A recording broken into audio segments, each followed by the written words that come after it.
La leyenda del matador es única en su género, porque tiene el rasgo señero de que en su creación y difusión han concurrido testimonios meritorios de numerosas personas.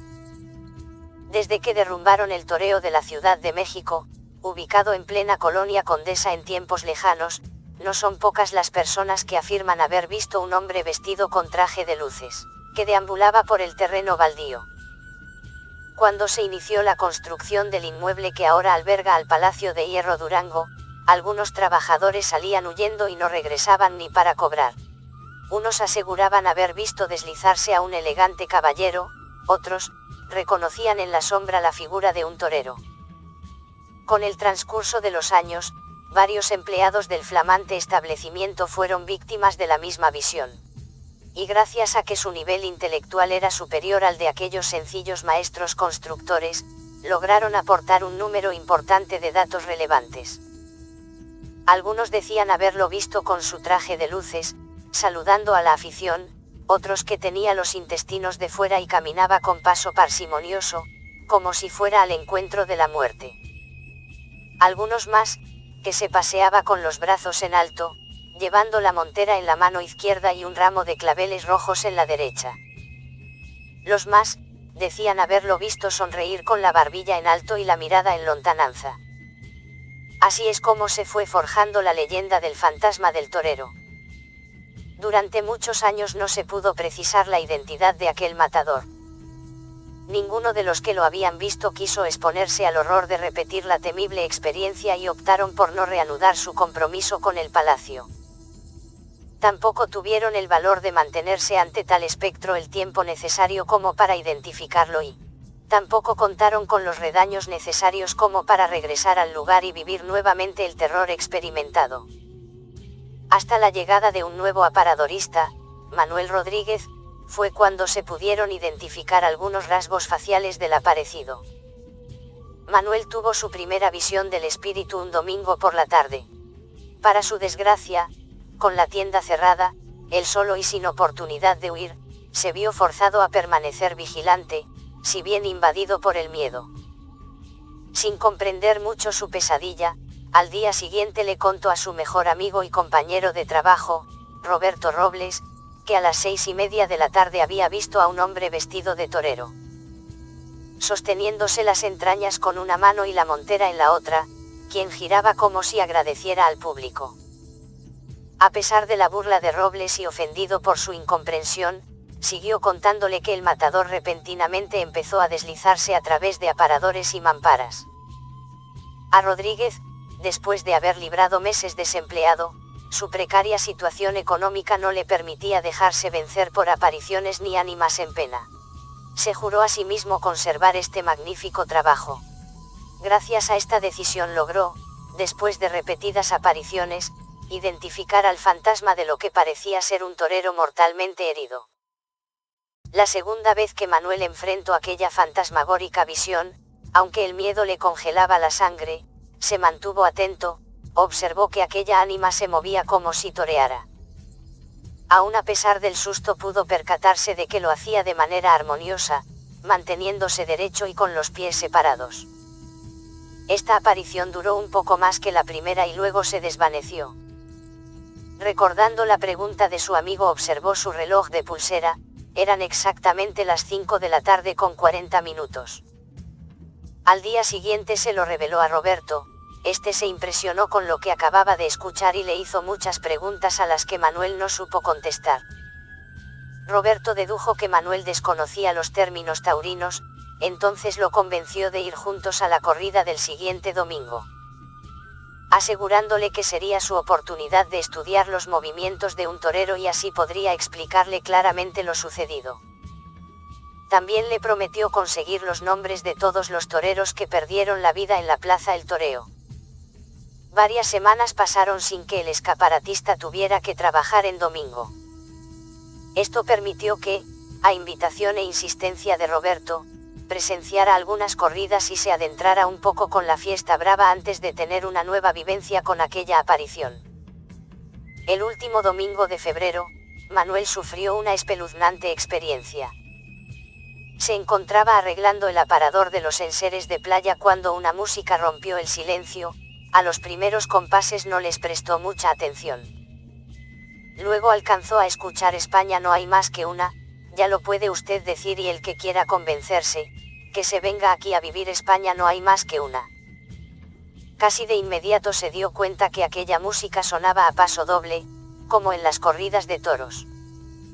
Al principio creyó que se trataba de una broma de su amigo Roberto, por eso le gritaba y le ordenaba salir de donde estuviera escondido. De pronto escuchó la algarabía del público como si estuviera en la plaza, de manera instintiva volteó hacia donde había visto las veces anteriores al espectro. Aquella aparición ahora resultaba demasiado vívida, escuchó al torero citar a la bestia, aja toro. Aja. Aja, aja.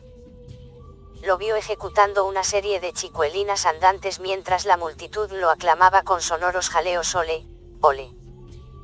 Ole y lo ensordeció el aplauso atronador cuando el diestro remató la serie con una media verónica. Se quedó boquiabierto con la ejecución portentosa de 3 pares de banderillas, aquel matador colocó el primer par al quiebro. El segundo de violín y en el tercer par de avivadores se asomó al balcón arriesgando la vida al quedar encunado a un palmo de los pitones. Lo que provocó una ovación estruendosa por parte del público.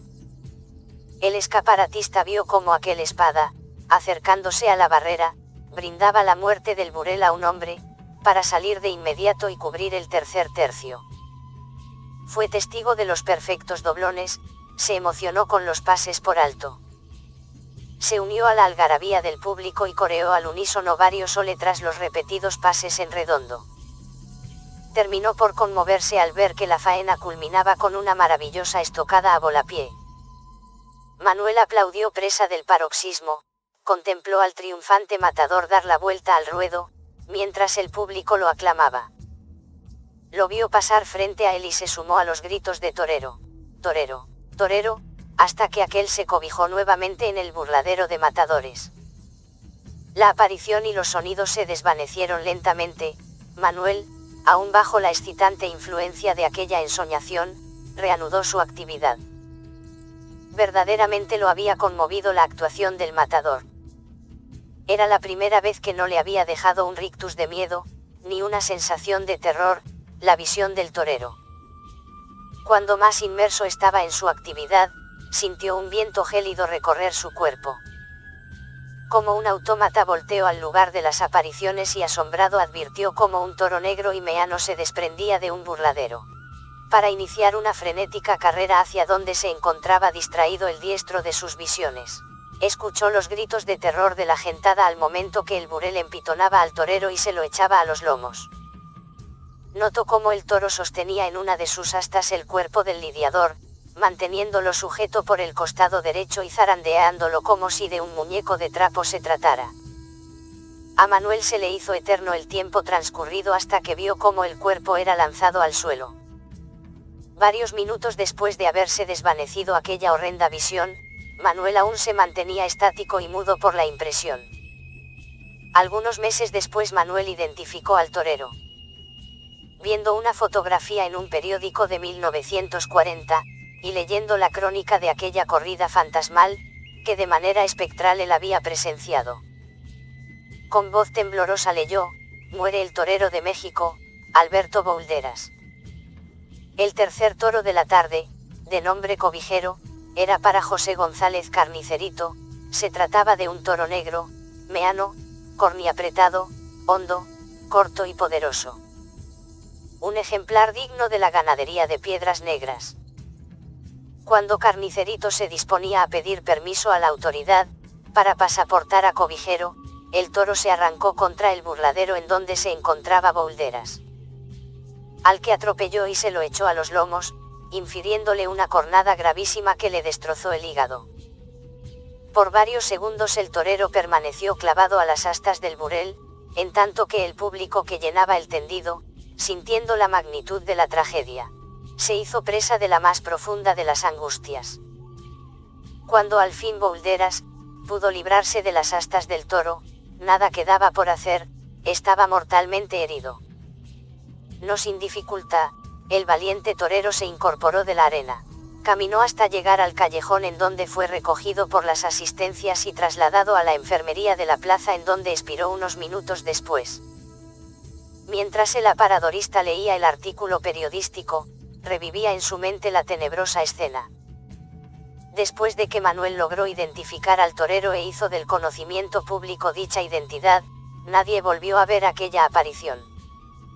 El aparadorista murió algunos años después, sin embargo, no son pocas las personas que afirman que todos los días 27 de diciembre, a las 5 de la tarde con 40 minutos, en alguno de los aparadores de la tienda aparece una montera al lado de un ramo de claveles color sangre de toro. Dicen que es la montera de Alberto Boulderas, que se destacaba por su parte superior fabricada de terciopelo negro, con un Cristo de la Flagelación.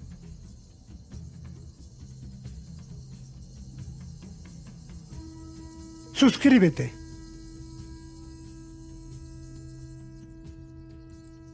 Dale like o un like. Y compártelo.